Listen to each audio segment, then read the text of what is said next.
Le bon café de 3h du mat. Je vais m'en prendre d'ailleurs. Donc, Violet Evergarden. Vous en avez tous forcément déjà entendu parler. Ça fait un bruit monstrueux, la bande-annonce a tourné partout sur internet, c'est un animé qui passe en plus sur Netflix. Mais du coup, est-ce que cet animé est une raison suffisante pour taxer l'abonnement de votre pote ?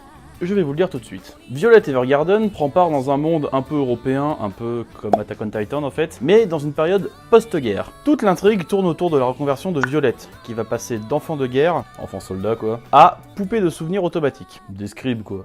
Mais tout le souci de Violette sera qu'elle aura énormément de mal à sortir de son rôle de soldate pour devenir une simple civile. C'est d'autant plus compliqué quand on sait que même sa reconversion en scribe, appelons un chat, est motivée par son passé dans l'armée. En effet, elle veut devenir une de ces fameuses poupées pour pouvoir comprendre la signification du mot « je t'aime », qui a été la dernière parole que son commandant lui a laissée. Commandant qui est adulte alors qu'elle est mineure.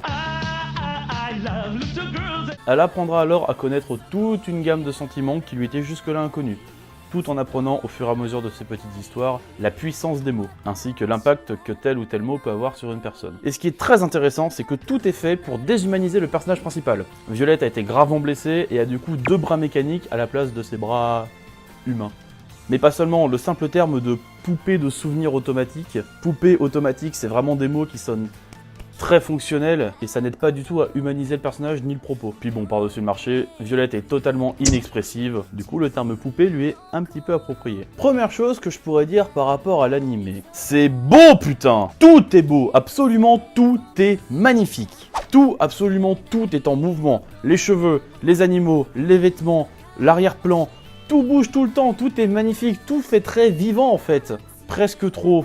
Mais je vais y revenir. Même la colorimétrie de l'animé a été calquée de sorte à coller à une ambiance un peu à l'époque de la révolution industrielle et de la machine à vapeur. Tout dans l'esthétique nous met directement dans l'ambiance de l'animé. Et puis les musiques, vous savez que j'aime bien m'attarder dessus, sont aériennes. Je sais pas si ça va vraiment vous parler. Disons que les musiques s'évaporent en fait avec les sentiments des personnages et que les musiques atteignent leur apothéose au moment où Violette prend conscience de la portée de tel ou tel sentiment et la musique va décrescendo quand Violette a entre guillemets fini son apprentissage. C'est pertinent, c'est beau, c'est magnifique, bref. Vous l'aurez compris, visuellement, en termes d'animation, de qualité graphique, de couleurs, de musique, tout est sublime. Vous attendez le mais, n'est-ce pas? Il y en a un. Mais d'abord, les problèmes. Comme je l'ai dit, tout bouge. Trop de choses bougent en fait. Je pense que vous ne comprenez pas vraiment où je veux en venir, mais tout est tout le temps en mouvement, tout est trop propre. C'est à peu près comme les rouages d'une horloge en fait. Tout est vraiment trop parfait, tout est trop lissé, tout est trop bien huilé, tout marche trop bien. Et vous le savez sûrement comme moi, mais dans la rue, tout n'est pas tout le temps en mouvement. Il y a des gens qui s'arrêtent, des gens qui regardent l'heure, des gens juste bêtement qui attendent le bus, des gens qui s'assoient sur un banc sans rien faire. Ici dans cet animé, il n'y a pas ça, tout bouge tout le temps. Tout le monde a toujours quelque chose à faire. Et c'est dommage, mais on est vraiment passé à ça, d'avoir quelque chose de vraiment 100% crédible. Là, ça donne presque un aspect un peu trop artificiel à la chose. Et personnellement, j'ai trouvé ça un peu dommage. Mais bon, vous allez sûrement me dire que je chipote. Point spécial pour un seul personnage. Il y a un personnage qui m'a un petit peu dérangé. Vous savez, en 2018, il y a une certaine communauté qui s'élève pour avoir des femmes fortes et indépendantes dans les œuvres. La communauté dont on ne doit pas prononcer le nom. Et bah, il y a un personnage qui était parfait dans ce rôle-là. Vraiment, une jeune femme, belle, indépendante, qui réussit professionnellement, célibataire, donc il n'y a pas de mâle blanc, cisgenre privilégié dont elle dépendrait. Qu'est-ce qui pourrait mal se passer? Bah, on est dans un animé. Qu'est-ce qu'il y a dans les animés? Du coup, le combo poitrine généreuse plus décolleté qui descend au centre de la terre, je vous avouerai que j'ai pas été très réceptif au message social derrière ce personnage. Et c'est dommage. En fait, cette série, c'est un peu comme The Revenant ou La La Land. Tout est fait, tout est trop propre, tout est vraiment millimétré pour que ça marche, pour en faire un classique en fait. The Revenant et La La Land, ils ont vraiment été faits pour recevoir des prix, ça se voyait. Bah là, c'est pareil, c'est vraiment tout est trop propre, trop beau, trop lisse, vraiment tout a été peaufiné aux petits oignons de A à Z.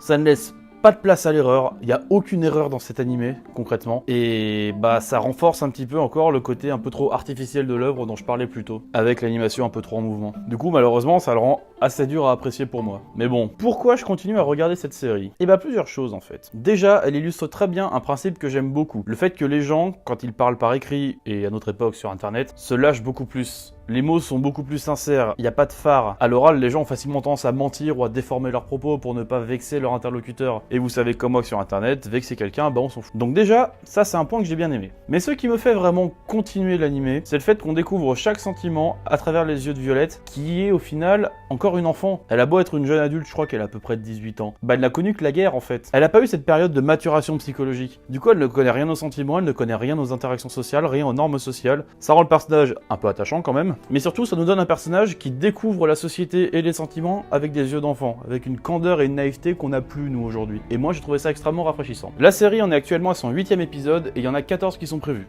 Et je vais continuer à les regarder, juste pour ça. Vous l'aurez sans doute compris, je ne suis pas un énorme fan de la licence. Cependant, je vais quand même continuer à les regarder. Néanmoins, c'est pas un animé que je suis assidûment. Je suis pas là tous les dimanches à attendre sur mon site de streaming voir si l'épisode est arrivé. C'est plutôt une série que je regarde quand je me fais chier. C'est-à-dire que je vais ouvrir mon PC, tout bêtement regarder. Au bout de 2 épisodes, ça va m'ennuyer, donc je vais m'arrêter, puis je vais faire ouais, ça va, c'était sympa, j'ai passé un moment pas trop désagréable. Il y a même pas besoin de rester vraiment concentré sur les dialogues parce qu'ils restent assez simplistes, malgré toute la portée un peu psychologique donnée à chaque sentiment. Du coup, vous vous posez comme une log devant votre PC, vous restez contemplatif de ce qui vous arrive sous les yeux, vous passez un bon moment, et voilà. Du coup, ouais, je vous le conseille, si vous aimez bien ce qui est très beau esthétiquement parlant, ou si vous aimez bien les jeunes filles un peu naïves, mais ça c'est un autre problème.